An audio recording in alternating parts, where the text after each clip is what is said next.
আসসালামু আলাইকুম। সবাইকে আপনার টিচিং একাডেমি থেকে স্বাগত। আজকে আমরা নবম দশম শ্রেণীর গণিতের বাস্তব সংখ্যা অধ্যায়ের অনুশীলনী 1-এর এখানে যে 9 নাম্বার অঙ্কটি আছে, 9 নাম্বারের উম নাম্বারে বলছে সাধারণ ভগ্নাংশে প্রকাশ করো। এটাকে সাধারণ যে ভগ্নাংশ আছে সেটাতে প্রকাশ করতে হবে, আছে পৌনঃপুনিক আকারে। তো দেখো আমরা কিভাবে করব। আমরা পৌনঃপুনিক কিভাবে ভাঙাবো এর আগে অনেকবার বলেছি, আমাদের বেসিক ভিডিও আছে, তোমরা দেখতে পারো। তারপরে এখানে দেখো দশমিকের পরে পৌনঃপুনিক আছে কয় ঘরের উপরে? 3 ঘর। যদি এইখানে মাঝখানে কোনোটাতে না থাকে পৌনঃপুনিক, অর্থাৎ প্রথমে এবং শেষে পৌনঃপুনিক দেওয়া, মাঝখানে অনেকগুলো ঘর খালি, ধরে নিতে হবে সবগুলোতে পৌনঃপুনিক আছে। ঠিক আছে, এখানে 3 আর 9 এর উপরে পৌনঃপুনিক আছে, তার মানে এই পৌনঃপুনিকটা 3 ঘরের উপরে আছে, মাঝখানেটা খালি কিন্তু এটা সহকারে আছে। তো দশমিকের পরে পৌনঃপুনিক আছে কয় ঘরের উপরে? 3 ঘরের উপর। 3 ঘর মানে 3টা 9 দাও, পৌনঃপুনিকের জন্য 3টা 9।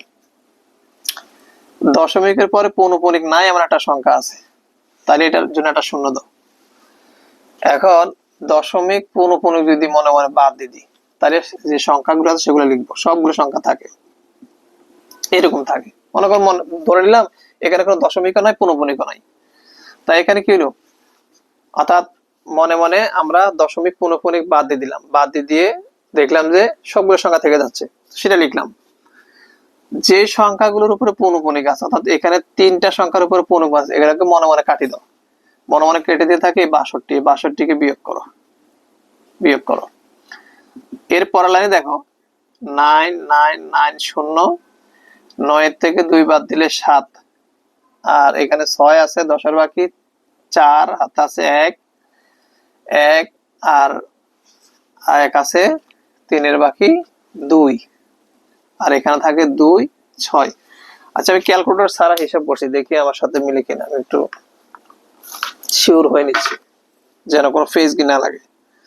তো দেখো আমরা একটু বিয়োগ করি দেখি। এখানে 62 309 বিয়োগ 62 যদি করি তাহলে থাকে 22, হ্যাঁ ঠিক আছে, 247। এখন উপরেরটা কিন্তু বড়, আমরা দেখবো কাটাকাটি যায় কিনা।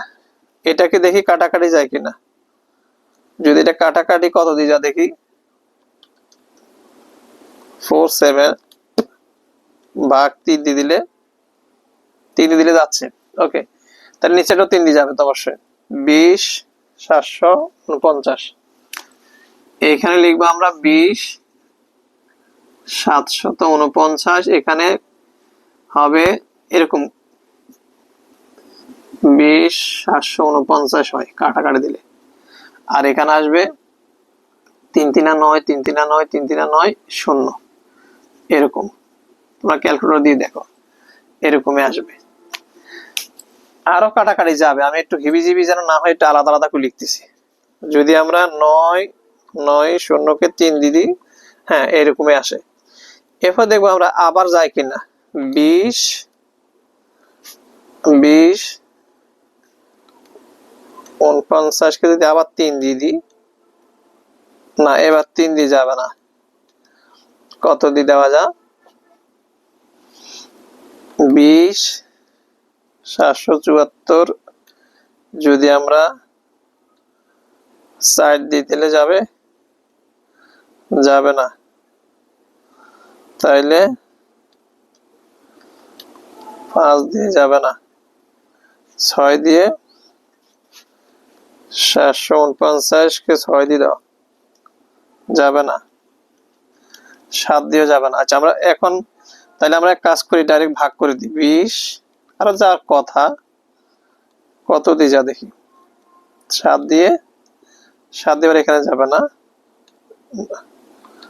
9 দিয়ে যাচ্ছে না, তাহলে আমরা একবার ভাগ করে দিই। 749 ভাগ 3 3 3 0, তো যাচ্ছে না, তাহলে আমরা ভাগ করবো। দেখো যদি আমরা ভাগ করি 20 749-কে আমরা, দেখো এখানে 3 আছে, যদি আমরা 3 ঘরের নামটা 20 পর্যন্ত করি তাহলে 6 হয়, 7 দিলে 21 হয়ে যাবে, তাহলে 6 দিব আমরা, 6 দিব।